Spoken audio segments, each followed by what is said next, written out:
Yes, ma'am. Okay, start, Brad. So you can start now. So, an auspicious evening to all. I'm Prarthi, and I, along with all BJSF members, welcomes you in this live talk session. Let me first brief you about Bindas Geo Social Foundation. BJSF was founded by respected Mr. Rajiv Verma, and it was formally registered in the year 2018. It mainly works in three sectors, that is health, education, and environment. It's a non-profit organization that aims to help the needy. Till now, it has conducted various events, be it blood donation camps, plantation schemes, charities, and much more. So this was all about BJSF. Moving forward towards the session, today we have with us a wellness coach who will be giving us tips on healthy practices, healthy lifestyle, the same which can be seen only in few percentages. So let's welcome Miss Ria Robert, who's a motivator, a guide, and is associated with many wellness centers. Welcome, ma'am. So as we all know that here today's session is going to be on how to maintain a good health with the help of some nutrition products in the form of supplements. So now I will request ma'am to please share your knowledge on this with us. Thank you. Thank you so much. Good evening, all of you. मैं सबसे पहले yes, my topic is on health supplements, and I initially I too was not very much known to these supplements. मैंने because 2-3 साल पहले मैं बिल्कुल भी नहीं जानती थी, but before coming to this industry, so I am very much aware now कि why these are now a necessity to us. It's not a luxury. इसका ऐसा नहीं है कि नहीं हम देखेंगे कब देखेंगे. Now it's a necessity. It's a part of our lifestyle. It's COVID-19 ने हमें बहुत कुछ सिखा दिया है. कुछ 2-3 वर्ड्स हमें इस COVID-19 में पता चले हैं. इस लॉकडाउन में WHO बताता है कि your immunity is very important. अपनी इम्यूनिटी को स्ट्रॉन्ग करो. एक बहुत अच्छा सा वर्ड हमने सीखा है, quarantine. So we didn't know before this कि क्वारंटीन क्या होता है. Now we come to know कि what that means is quarantine. अपने आप को क्वारंटीन करना. तो ये दो चीजें हमने सीखी है कि इम्यूनिटी स्ट्रॉन्ग करना, why it is more important now a days, and what's the meaning of quarantine now. और अब देखिए सारे हेल्थ एक्सपर्ट्स भी आपको यही बोलते हैं कि आप किसी भी सिचुएशन को, आप किसी भी हेल्थ मतलब कंडीशंस जो भी है, आप उसको फेस कर लोगे, आप उससे रिकवर कर जाओगे if your immunity is strong. So question mark है, here is a question mark to us, is it कि हमारी इम्यूनिटी, हम अपने आप से क्वेश्चन पूछते हैं कि क्या हमारी इम्यूनिटी उतनी स्ट्रॉन्ग है. आज देखिए, आज हम सर्वाइव कर रहे हैं, हमारा लाइफस्टाइल जो है वो पूरी टोटली चेंज हो चुका है. बेटर टू जितना मैंने अपने पेरेंट्स के साथ रही हूँ और अब में देखे तो हमारे लाइफस्टाइल में बहुत चेंजेस आ चुके हैं. फास्ट लाइफ हो चुकी है, अब बैक टू नॉर्मल हो रहा है. लॉकडाउन के टाइम में हम वो सब चीजें रियलाइज कर रहे थे, बट जैसे ही अनलॉक 1 स्टार्ट हुआ है, अब सिचुएशन जो है वो बैक टू नॉर्मल हो रही है. सेम वही, सबका ऑफिस जाना, सबका लेट नाइट मतलब लेट तक आपका ऑफिस का प्रेशर इतना हो गया है. तो इस लाइफस्टाइल के साथ हम अपने हेल्थ को कहीं ना कहीं प्रायोरिटी में पीछे रख देते हैं, राइट. मैं एक बहुत सिंपल सा एग्जांपल देती हूँ कि जैसे मैं अपना कोई ऑफिस का काम कर रही हूँ और मुझे भूख लग रही है, मेरा लंच टाइम हो चुका है, तो ये मेरे साथ ही नहीं है, सबके साथ होता है कि हम सोचते हैं कि नहीं मैं पहले ये काम फिनिश कर लेता हूँ, मैं लंच बाद में कर दूंगा. तो हम हाफ एन आवर पोस्टपोन कर देते हैं अपने लंच टाइम को. इज इट ये सबके साथ होता है? अगर जिसके भी साथ, तो प्लीज मुझे चैट बॉक्स में आंसर करिए कि it's happen to everyone I think. तो हमारी भी यही होता है कि हमने अपने वर्क को प्रायोरिटी पे रखा है और अपनी हेल्थ को कहीं ना कहीं पीछे कर दिया है. और ये रीजन है क्योंकि हम हमारा लाइफस्टाइल ऐसा हो गया, हमारी प्रायोरिटीज चेंज हो गई है, हमें पता ही नहीं चलता हम कब नेग्लेक्ट कर देते हैं अपनी हेल्थ को. क्योंकि ऑक्सीजन अभी तो फ्री मिल रही है ना, तो हमें उसकी चीजें पता ही नहीं है. हमें खाना जो है इजीली मिल जा रहा है, अब कैसा मिल रहा है कुछ भी, तो हमें ये सब चीजें नहीं पता है. तो हमारे लाइफस्टाइल में सबसे बड़ा कॉज हमारी एयर पॉल्यूशन. सबको पता है क्या एयर की क्वालिटी चल रही है, हम क्या इनहेल कर रहे हैं हमें कुछ नहीं पता है। अगर आप न्यूज़पेपर देखो लास्ट 1 ईयर के, या बहुत टाइम से ये डिस्कशन भी चलता है कि व्हीकल्स बढ़ गए हैं, यहाँ दिल्ली में तो ऑड इवन चलता है, सीएनजी आ गया है, सब कुछ आ गया है। तो एयर पोल्यूशन, पहले जो लंग पेशेंट बहुत कम हम सुनते थे, अब 10 में से 2 जो होते हैं जो क्रिटिकल, उसमें लंग पेशेंट ही बहुत सारे होते हैं, 2 तो लंग कैंसर के डिफेक्ट है। तो एयर पोल्यूशन, तो कहीं ना कहीं हम अपने इस लाइफस्टाइल में अपना स्ट्रेस तो ले ही रहे हैं वर्क का, प्लस हमारी एयर पोल्यूशन वो उसको एक और एड ऑन कर देती है कि हमारा खाना पीना। मैंने कल डिस्कस किया था, can I share my screen now? या, थैंक यू। मैं अपना स्क्रीन शेयर करके आपको बताती हूँ।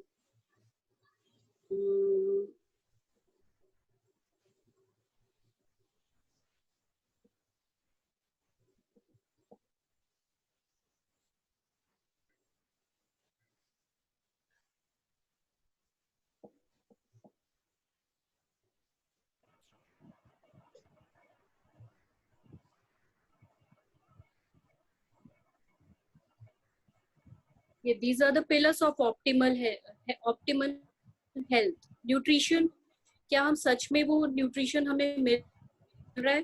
क्या हमें खाने से वही सारी चीजें मिल रही है? मैं आपसे सबसे पूछती हूँ, मैंने कल भी एक एग्जांपल यही दिया था कि हमारे पास वेजिटेबल्स या जो भी हम फ्रूट्स वगैरह वो कैसे पहुंचते हैं? पहले वो खेतों में जाते हैं, प्लांटिंग, उसके बाद वहां से जब वो क्रॉप जब बनता है प्रॉपर, वो मार्केट में आता है, किसान लेकर मार्केट में आता है, मेन अपने वहाँ की मार्केट में। तो एक दिन का वहां पे लगा, जैसे आज तोड़ा गया, कल वहां मार्केट में, मार्केट से मेन मार्केट जाएगा, वहां से सप्लाई होगा। तो ओवरऑल ट्रांसपोर्टेशन में आप देखोगे 10 to 12 days का डिफरेंस आ जाता है। मतलब हमारे पास जो सामान पहुंचता है वो 10-12 दिन पुराना होता है, और हम क्या करते हैं, हम मार्केट जाते हैं और हम सोचते हैं बड़ी फ्रेश वेजिटेबल्स लेकर आए हैं, चलो 1 हफ्ते की ले लेते हैं, स्टॉक कर लेते हैं, फ्रिज में रख लेते हैं। तो मीन्स हम देखा जाए तो 10 days तो वो ऑलरेडी डिलेड था, उसमें 1 week हम और डिले कर देते हैं।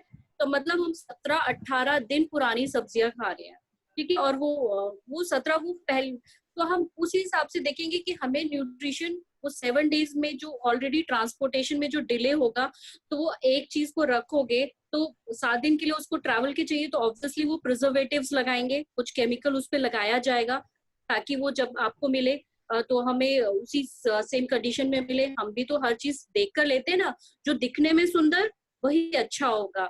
हर कोई यही लिखता है छांट छांट के, चाहे सब्जी में पूरा सब्जी का ठेला आपके सामने आ जाए, मगर हम उसमें से भी छांटते हैं। हम क्या देखते हैं, हम हर चीज चेक करते हैं, हाँ ये दिखने में सही है, ये अच्छा है। हम उसके न्यूट्रिशन वैल्यूज को तो नहीं देखते हैं, मगर हमें नहीं पता कि हमारे ट्रांसपोर्टेशन में कितना न्यूट्रिशन जा चुका होता है, हम कितने प्रिजर्वेटिव्स एड ऑन हो जाते हैं, प्लस हम फ्रिज में डाल देते हैं। उसके बाद हम जब खाना पकाते हैं प्रॉपर, आजकल तो सब्जियां साफ करने का भी अब तरीका बहुत ज्यादा वीडियोस में आने लगा है कि हमने कैसे वॉश करना चाहिए।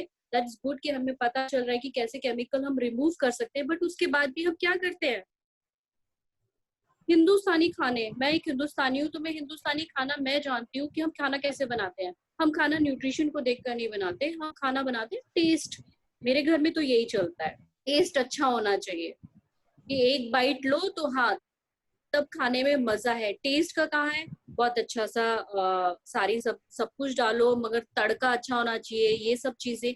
तो हम खाना आजकल केवल टेस्ट के लिए खाते हैं, उससे न्यूट्रिशन तो मिलता नहीं है। तो लैक ऑफ न्यूट्रिशन तो अब वहीं पे स्टार्ट हो गया। हमारे जो सब्जी थी जिससे हमें 45% या इतना परसेंट हमें आयरन या कैल्शियम मिलना चाहिए था, ये जो भी मल्टी वाइटामिन मल्टी मिनरल मिलने चाहिए थे, वो एक तो ट्रांसपोर्टेशन ने खत्म कर दिया, ऊपर से हमारी ये जो हमारा जो सिस्टम है खाना पकाने का उसने खत्म कर दिया। हम स्लो, पहले जो होता था वो अंगीठी पे खाना बनता था, चूल्हे पे खाना बनता था एक स्लो आंच पे। अब तो गैस का जमाना है, मीडियम फ्लेम या फिर हाई फ्लेम पे चल रहा होता है हर चीज, झटपट खाना। तो फ्लेम एकदम से हाई टेम्परेचर करोगे हम किसी भी चीज का, तो ऑब्वियसली एक ऑयल की भी एक प्रॉपर्टी होती है कि वो उस मिनिमम लेवल तक ही उस अपनी सारी प्रॉपर्टीज, चाहे उसमें कुछ भी हो, विटामिन ए एडेड हो, के एडेड हो, ई एडेड हो, उस प्रॉपर्टी उस फ्लेम तक, उस टेम्परेचर तक एग्जिस्ट करेगा। उससे ज्यादा अगर टेम्परेचर हो गया तो वो सारे का सबका सब धुएं में उड़ जाएगा। क्यों होता है कि हम एग्जॉस्ट चलाते हैं और वो काला हो जाता है? कहीं ना कहीं वही तो चीजें हैं, वो सारे मिनरल्स उसमें उड़ रहे हैं तेल में से, तो हम उसमें से गया सारा सामान, हमने प्लस छौंका लगाया तो हमें कुछ भी नहीं मिल रहा है। तो न्यूट्रिशन के नाम पे हमें आज के हमारे खाने से जो 45% मिलना चाहिए था, मुझे नहीं लगता वो मोर देन 10%, वो 10% ही हमें मिलता है।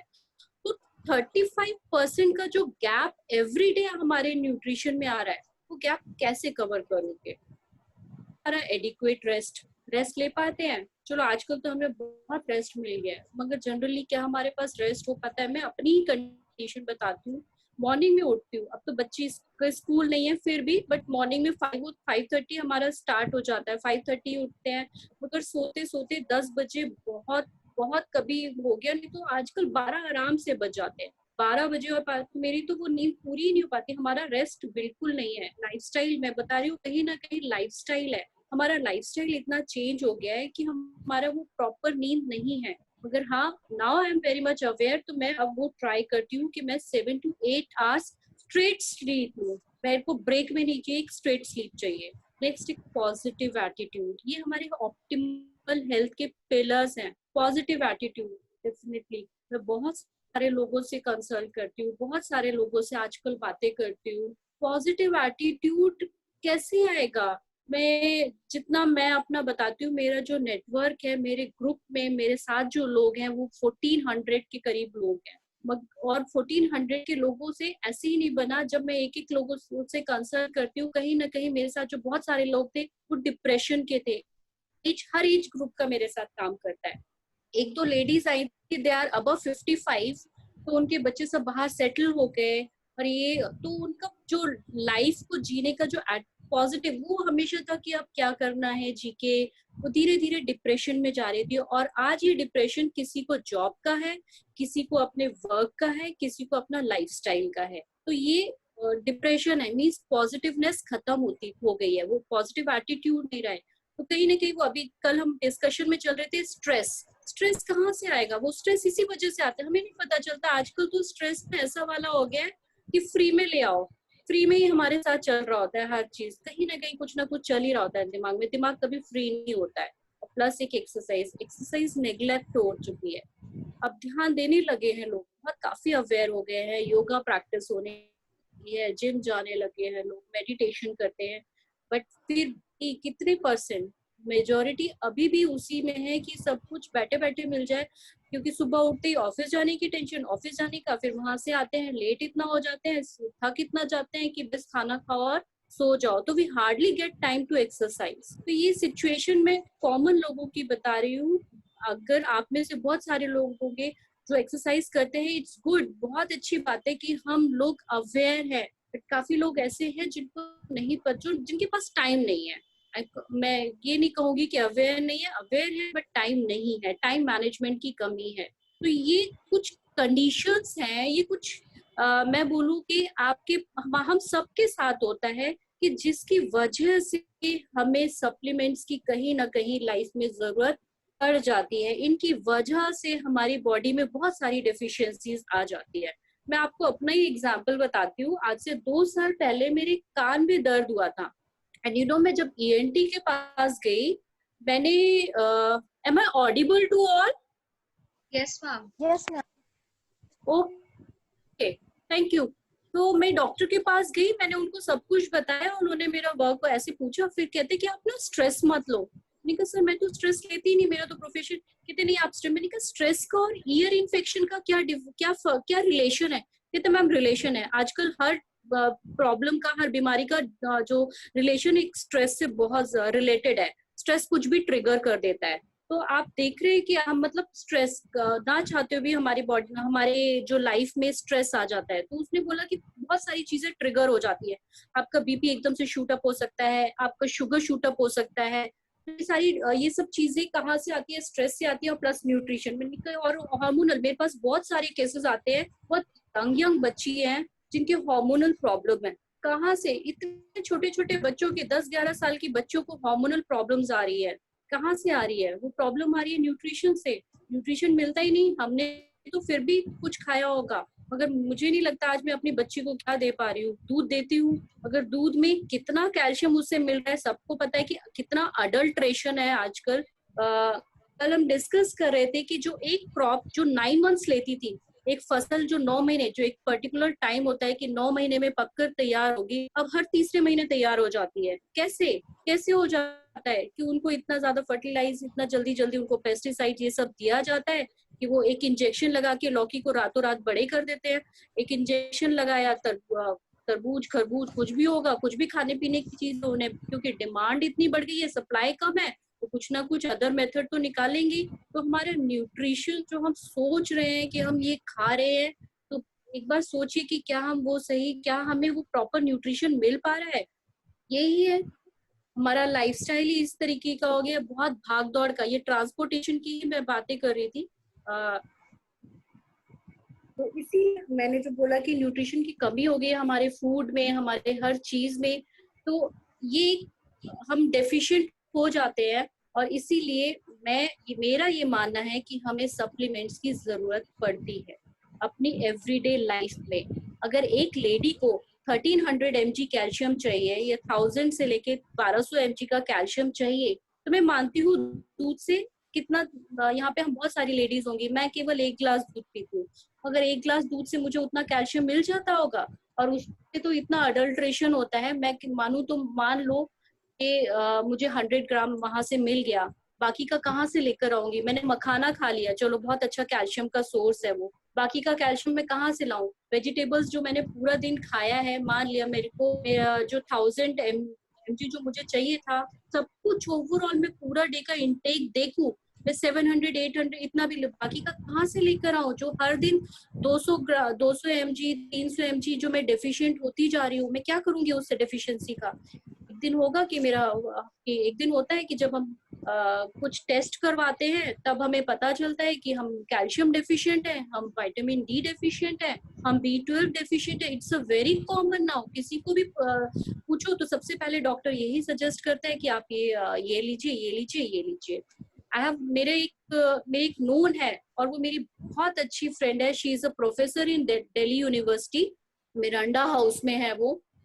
और मैं बताऊं तो बहुत मतलब हम बहुत अच्छे से बातें करते हैं, और मैंने देखा कि अचानक से क्या हुआ कि उसकी स्किन काली पड़ती चली जा रही है। मैंने कहा पता नहीं क्या सिचुएशन है, क्यों स्किन आपकी एकदम काली पड़ रही है। तो जब सारे टेस्ट कराए, सब कुछ करवाया, तो विटामिन डी B12 वो सबके में निकलता है। फिर आया कि ऑटो इम्यूनिटी की प्रॉब्लम हो गई है, उसके सेल्स जो है उसी के सेल्स को खा रहे हैं, तो पता ही नहीं चल रहा। तो जब मैं और वो ही गए थे डॉक्टर के पास, तो हमने पूछा था कि ये क्यों ऐसा हो रहा है। तो वहां पे डॉक्टर ने बहुत सिंपल कि सर ये आजकल हार्मोन्स इम्बैलेंस इतना ज्यादा हो रहा है कि समझ ही नहीं आता, क्योंकि जो भी हम खा रहे हैं उन सब से हमें क्या मिल रहा है क्या नहीं मिल रहा है।